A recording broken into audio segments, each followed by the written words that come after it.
नमस्कार भी सभी को। कैसे हो आप सभी? आई होप सब अच्छे होंगे। तो कैसी चल रही है आप सबकी पढ़ाई? बढ़िया चल रही है। तो जैसा कि आप सबको पता है कि हमारे डाइस टॉपिक चला हुआ है, ठीक है। और आज ये डाइस टॉपिक कंप्लीट हो जाएगा, क्योंकि आज इसकी 5th क्लास है। मैंने बताया था कि 4 या 5 क्लासों का ही टॉपिक है, ठीक है। तो कल आप कमेंट्स करना, मतलब आज की वीडियो में, कि कौन सा टॉपिक स्टार्ट करें। आप जो कहोगे वही टॉपिक स्टार्ट कर देंगे, ठीक है। तो डाइस में हमने क्या क्या पढ़ लिया था? 1 कॉमन ट्रिक पढ़ ली, 2 कॉमन ट्रिक पढ़ ली, 9 कॉमन ट्रिक के 2 पॉइंट थे, स्टैंडर्ड डाइस और जनरल डाइस, वो दोनों कवर कर दिए। आज मैं पहले कुछ एक डाइस बनाऊंगा, उसमें आपसे पूछूंगा कि ये कौन सी डाइस है, ठीक है। उसके बाद सिर्फ एक पॉइंट रह जाएगा, ओपन डाइस।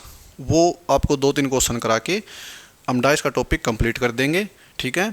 तो ज़्यादा लंबी वीडियो नहीं होगी, मैक्सिमम 20 मिनट की वीडियो होगी। और कल से नया टॉपिक स्टार्ट होगा, ठीक है। तो हमें हमारा शेड्यूल आपको पता ही है, 3 दिन रीजनिंग, 3 दिन मैथ। तो चलिए दोस्तों, सामने देखना, अब नोट डाउन मत करना, ठीक है। तो पहले मैं डाइस लिख दूँ।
तो ये डाइस है भाई, ठीक है। तो आपको बताना है कि जैसे ये एक डाइस, 2 डाइस, ये अलग पार्ट है, ये अलग है, ये अलग है, ये अलग है। तो आपको ये बताना है कौन सी डाइस है, कॉमन डाइस है, जनरल डाइस है, या मतलब 1 कॉमन ट्रिक, 2 कॉमन ट्रिक, कौन सी ट्रिक लगेगी। तो चलिए एनालिसिस करते हैं। तो ये देखिए, 1 2 3 5 6 3। अब इसमें किस ट्रिक से ये सोल्व होगा हमारा क्वेश्चन? तो कहोगे सर ये तो 1 कॉमन ट्रिक से सोल्व होगा। क्यों होगा भाई? क्योंकि यहाँ पे भी 3 है, यहाँ पे भी 3 है, दोनों में एक ही नंबर कॉमन है, ठीक है। तो इसमें लगेगी 1 कॉमन ट्रिक, ठीक है। ये हमारा पहला आपने पहचान लिया कि भाई 1 कॉमन ट्रिक से पहला क्वेश्चन सॉल्व हो जाएगा। अब दूसरा क्वेश्चन देखिए, 1 5 2 1 5 3। अब इसमें देखिए, इसमें आप कहोगे सर यहाँ तो 2 कॉमन लगेगा, क्योंकि यहाँ पे भी 5 1 और यहाँ पे भी 5 1। ये हो जाएगा भाई 2 कॉमन ट्रिक। अब ये देखिए भाई, 1 2 3 4 5 6। अब इसमें कोई भी नंबर कॉमन नहीं है, यानी नो कॉमन ट्रिक लगेगी। लेकिन प्रॉब्लम क्या है पता है? नो कॉमन ट्रिक में भी 2 पॉइंट थे, स्टैंडर्ड डाइस, जनरल डाइस। अब ये कैसे पता चलेगा कि ये जनरल डाइस है, स्टैंडर्ड डाइस है? 1 2 3 4 5 6, कोई भी नंबर कॉमन नहीं है, नो कॉमन ट्रिक लगेगी। स्टैंडर्ड डाइस और जनरल डाइस में मैंने फ़र्क बताया था।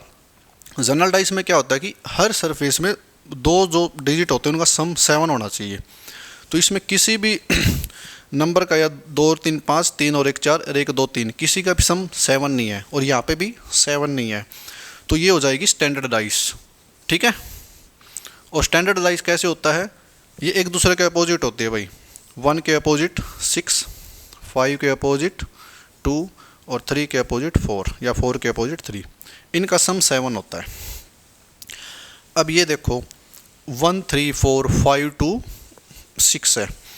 तो इसमें बताओ कौन सी डाइस, स्टैंडर्ड या जनरल? आप कहोगे सर जनरल डाइस है। क्यों है? क्योंकि ये देखो सर, 3 और 4 का सम क्या है? 7। 5 और 2 का सम क्या है? 7। यानी 2 ऐसे डिजिट मिल गए हमें जिसका सम 7 है। तो जिसका सम 7 होता है दोनों डिजिट्स में, वो जनरल डाइस होती है भाई, ठीक है। ये हमारी जनरल डाइस है। तो आप लोगों को सारी डाइस पहचाननी आ गई, 1 common trick, 2 common trick, general dice, standard dice, no common trick. तो अब हमारा जो डाइस का पॉइंट बचा है ना, वो बचा है सिर्फ और सिर्फ ओपन डाइस का। तो वो करवा के आपकी डाइस कंप्लीट हो जाएगी, पहला टॉपिक आपका रीजनिंग का कंप्लीट हो जाएगा भाई, ठीक है। उसके बाद आप कमेंट्स करना, जो टॉपिक आप कहोगे वही टॉपिक हम कल स्टार्ट करा देंगे, क्योंकि मंडे, ट्यूसडे और वेडनेसडे 3 दिन हमारी रीजनिंग चलेगी, फिर थर्सडे को मैथ।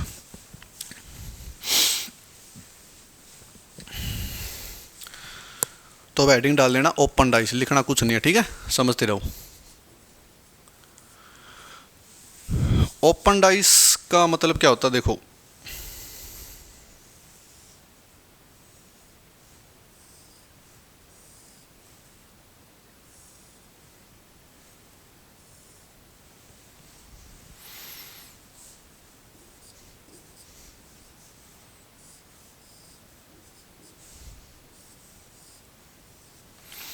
जैसे एग्जामिनर ने ये डाइस दे दी भाई, ठीक है।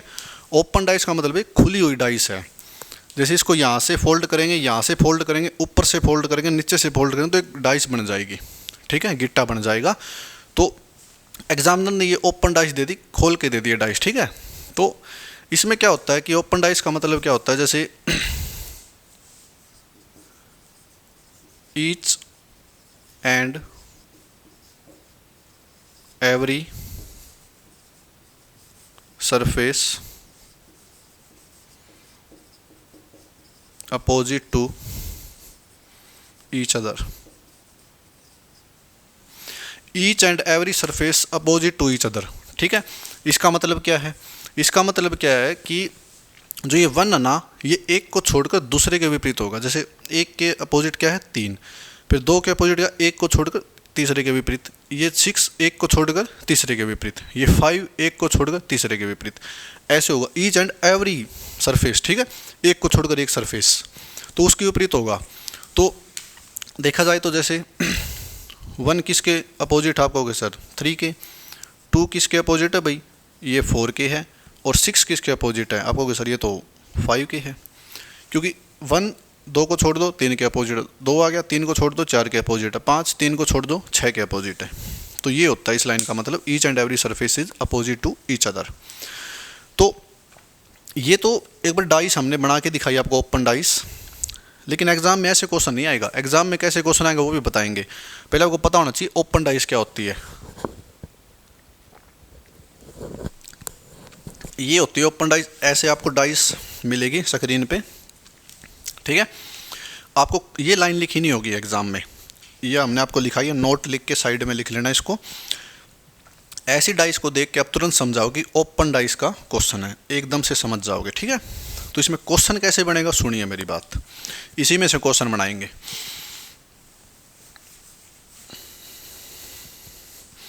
डाइस तो ऐसे ही बनी आएगी, ठीक है, जैसे डाइस मिल गई, इसके ऑप्शन लिखिए एक बार आप।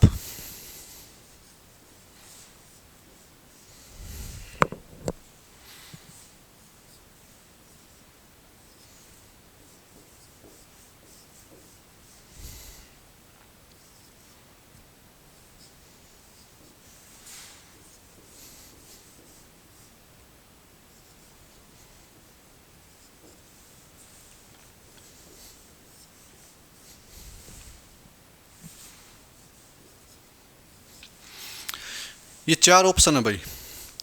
इसमें एग्जामिनर आपसे क्या पूछेगा कि अगर हम इस डाइस को फोल्ड कर दें तो आप ये बताइए इनमें से कौन सी डाइस बनेगी, ये एग्जामिनर क्वेश्चन पूछेगा भाई, ठीक है। एग्जाम में ऐसे आएगा क्वेश्चन कि अगर हम इस डाइस को फोल्ड कर दें तो बताइए इनमें से कौन सी डाइस बनेगी, ये ऑप्शन है। अब बताओ, आपको सिर्फ इतना पता है कि ये ओपन डाइस है और 1 किसके अपोजिट है, आप कहोगे सर 1 3 के अपोजिट है, 3 1 के अपोजिट है, 2 4 के अपोजिट है, 4 2 के अपोजिट है, 6 5 के अपोजिट है और 5 6 के अपोजिट है। तो अभी हम कैसे पहचाने कि कौन सी डाइस बनेगी, मैंने जो आपको छोटे छोटे नोट लिखवाए हैं ना वो बहुत इंपॉर्टेंट है, पूरी डाइस में काम आ रहे हैं।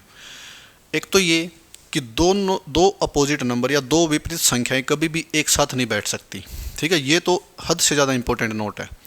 दूसरा क्या है कि 2 अपोजिट नंबर एक साथ तो दिख ही नहीं सकते, ठीक है, ना दिख सकते ना छिप सकते। और दूसरी जो हमारी ट्रिक थी वो थी ऑप्शन एलिमिनेट ट्रिक, ठीक है। तो सबसे पहले ऑप्शन एलिमिनेट ट्रिक का यूज करेंगे और उसके साथ साथ ही 2 अपोजिट संख्याओं वाली ट्रिक का भी यूज करेंगे, यानी दोनों ट्रिक का एक साथ यूज करना है। अब देखिए भाई, यहाँ क्या है, आपको कैसे 2 4 6, ठीक है भाई, अब देखो 2 4 6, यानी 2 के अपोजिट क्या है, आप कहोगे सर 4 है। 4 के अपोजिट क्या है, आप कहोगे सर 2 है। यानी दोनों क्या है, विपरीत संख्या है, अपोजिट नंबर है, तो एक साथ ना तो बैठ सकते ना छिप सकते। ये तो पहली ट्रिक यूज़ होगी। दूसरी ऑप्शन एलिमिनेट ट्रिक, यानी ये ऑप्शन हमारा गलत है, तो इसको गलत कर दो भाई। ठीक है, दूसरा देखो 2 6 5, 2 6 5। अब 6 किसके अपोजिट है, आपको सर 5 के। 5 किसके अपोजिट है, 6 के। तो यहाँ भी वही प्रॉब्लम है, दो अपोजिट संख्या ये बैठ नहीं सकती, ये भी गलत है। 1 4 5, अब 1 इधर है, 4 इधर है, 5 इधर है, यानी इसमें कोई भी अपोजिट नंबर एक साथ नहीं बैठा, तो ये हमारा आंसर हो सकता है, क्योंकि अभी एक ऑप्शन बाकी है, हो सकता है। ठीक है, पॉसिबिलिटी है। फोर्थ भी चेक करेंगे, 1 2 3। अब देखिए भाई 1 2 3, यानी 1 के अपोजिट क्या है, आपको सर 3। 3 के अपोजिट क्या है, 1। तो ये भी नहीं हो सकता भाई, क्योंकि दो अपोजिट नंबर एक साथ नहीं बैठ सकते और ना ही छिप सकते। तो ये हमारी ऑप्शन एलिमिनेट ट्रिक। तो हमारा आंसर क्या हो गया, सी। अगर आप इस डाइस को फोल्ड करते हो तो आपको सी ऑप्शन यानी 1 4 5 डाइस मिलेगी। तो ये होती है ऑप्शन एलिमिनेट ट्रिक। ठीक है, तो ये ओपन डाइस होती है, इस पे एक क्वेश्चन करवा देते, ऐसे ही ऑप्शन देंगे। ठीक है, तो उसके बाद हमारा चैप्टर कंप्लीट हो जाएगा।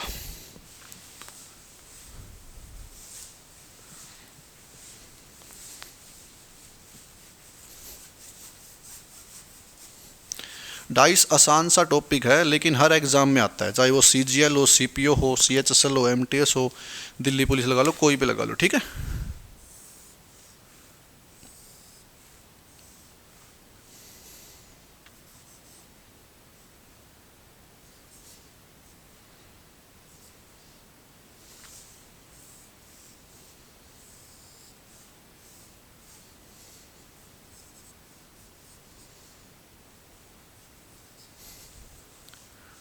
ये बी है भाई। तो ये ऐसे भी आ सकती है, ज़रूरी नहीं, मतलब जो पहले हमने फिगर बनाई थी वैसे कैसे भी आ सकती है डाइस, लेकिन आप देखते ही समझ जाओ कि ओपन डाइस है भाई। ठीक है, तो इसके ऑप्शन लिखिए आप पहले। ऑप्शन जो ए है,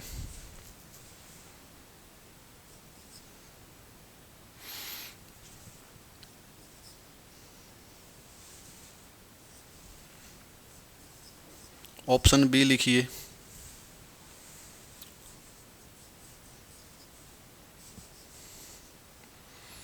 ऑप्शन सी लिखिए भाई,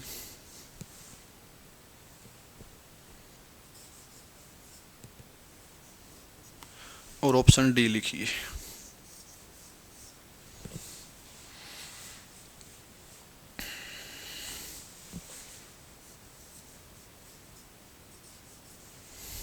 ये ऑप्शन है भाई। इनमें से वही बताना, पिछला क्वेश्चन ही, अगर इस डाइस को फोल्ड करेंगे तो कौन सी डाइस बनेगी। ठीक है, तो सबसे पहले हमें ये देखना है कि इस डाइस में कौन किसके अपोजिट है, यानी 1 ए किसके अपोजिट है, एक को छोड़ के तीसरे के अपोजिट, यानी ए आपको सी के अपोजिट है और सी ए के अपोजिट है। अब ये डी बाद में देखना, पहले ये देखो ई किसके अपोजिट है, आपको सर ई तो बी के अपोजिट है और बी ई के अपोजिट है।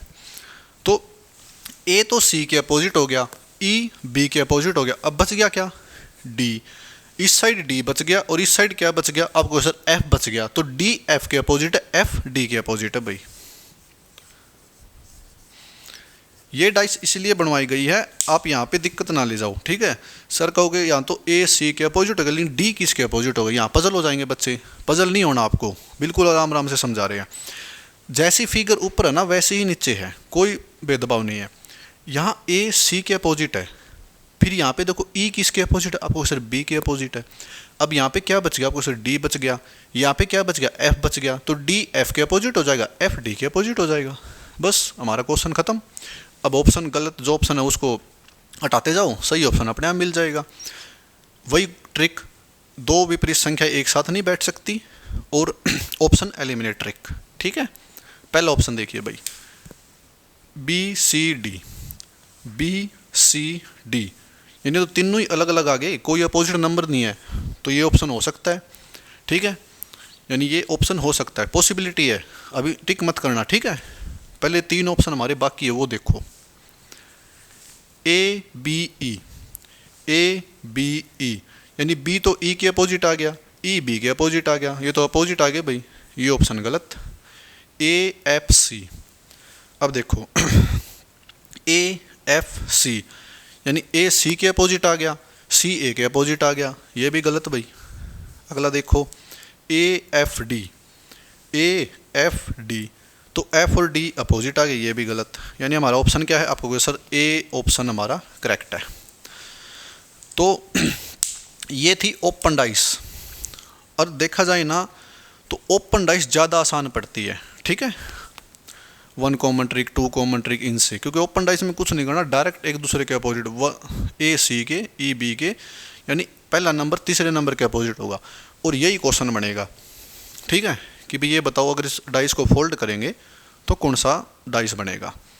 तो चलिए दोस्तों, आज की क्लास को यहीं ख़त्म करते हैं। मैंने कहा था ज़्यादा लंबी क्लास नहीं होगी। ये आपका डाइस टॉपिक कंप्लीट हो गया, ठीक है, और इसको देखना, नोट्स वगैरह बनाना अच्छे से आपके अपकमिंग एग्ज़ाम्स के लिए, जीडी सीजीएल सीपीओ जितनी भी अपकमिंग वैकेंसी है सब के लिए इम्पोर्टेंट चीज़ चल रही है डाइस, और ये आज ख़त्म हो चुका है, यानी फरवरी तक हम आपका लगभग रीजनिंग कंप्लीट ही कर देंगे। तो अब नेक्स्ट टॉपिक जो हमारा कल ट्यूसडे को स्टार्ट होगा, तो आप कमेंट्स करना कि कौन सा टॉपिक स्टार्ट करवाना है, ठीक है। तो जो आप कमेंट करोगे, जो आपकी मतलब ज़्यादा बच्चे कमेंट करेंगे, उनका रिक्वायरमेंट देखेंगे भाई कौन सा टॉपिक है तो उसके हिसाब से टॉपिक स्टार्ट करवा देंगे, वरना मैं तो कल क्लॉक या डायरेक्शन डिस्टेंस स्टार्ट करवाऊंगा, ठीक है। तो एक बार आप अपना कमेंट देना, रिव्यू देना, उसके हिसाब से देखते हैं। तो ठीक है दोस्तों, आज का टॉपिक ख़त्म हो चुका हमारा dice. Congratulation, okay, thanks for watching, मिलते हैं नेक्स्ट क्लास में। Have a nice day.